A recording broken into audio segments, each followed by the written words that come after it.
থেকে 1000 বছর আগে যেই ওলিরা এসে বাংলার জমিনে ইসলাম কায়েম করেছিলেন, বাংলার হিন্দুদেরকে নিংটি খুলে দিয়ে লুঙ্গি পরাইছিলেন, যে বাংলার হিন্দুদেরকে পয়তা খুলে দিয়ে পাঞ্জাবি এবং সুন্নতির জামা পরাইছিলেন, বাংলার নিংটিদের মাথার টিক্কি খুলে দিয়া ওখানে তারা টুপি পরিয়ে দিয়েছিলেন।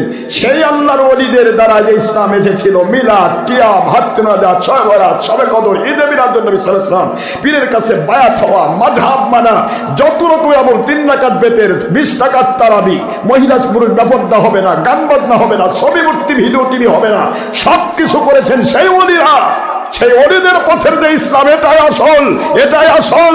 এর উপরে যেগুলি উৎপাত করছে এরাই নকল, কলম কাটা ডাল।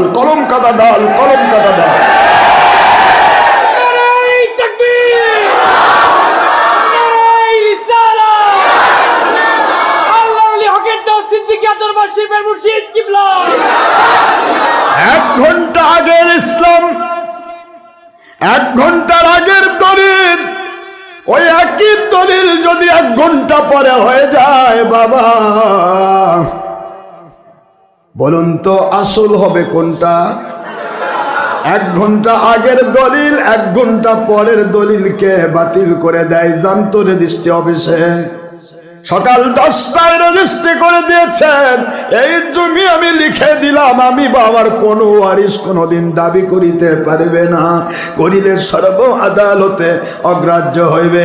এবার 11টার সময় লিখে দিলেন আরেকজনকে, সকল কোর্ট বলবে 1 ঘন্টা আগেই তো আপনার জমি হস্তান্তর হয়েছে, আপনার জমি তো নাই, 1 ঘন্টা পরে কি লিখে দিলেন? এই দাতা এবং গ্রহিতা দুটাকে জাল বানিয়ে দিবে 1 ঘন্টা আগের দলিল। মাত্র 1 ঘন্টা আগের দলিল যদি 1 ঘন্টা পরের দলিলকে বাতিল করে দেয়, জাল করে দেয়, জালিয়াত করে দেয়, 1000 বছর আগেকার ইসলাম, 1000 বছর আগেকার কোরআন সুন্নাহর আমল, 1000 বছর আগেকার পীর মুরিদি মাযহাব মানা, 1000 বছর আগেকার সেই মিলাদ, কিয়াম, শবে বরাত, শবে কদর, ঈদে মিলাদুন নবী, নামাজ, রোজা, হজ, যাকাত, 1000 বছর আগের যে ইসলাম, এই ইসলামের দলিলগুলি আজকের ফেসবুক, ইউটিউব অথবা মসজিদে খতিবের পোস্টে বসে আন্তর্জাতিক খ্যাতি সম্পন্ন, আন্তর্জাতিক ইমানের খ্যাতি সম্পন্ন বক্তাদের মুখ থেকে যদি আগের ইসলামের বিরুদ্ধে ফতোয়া চলে যায়, বুঝবেন এটাই জাল, এটাই জালিয়াত। জালিয়াত কি নতুন করে কি জন্ম হয় নাকি? এটাই জাল।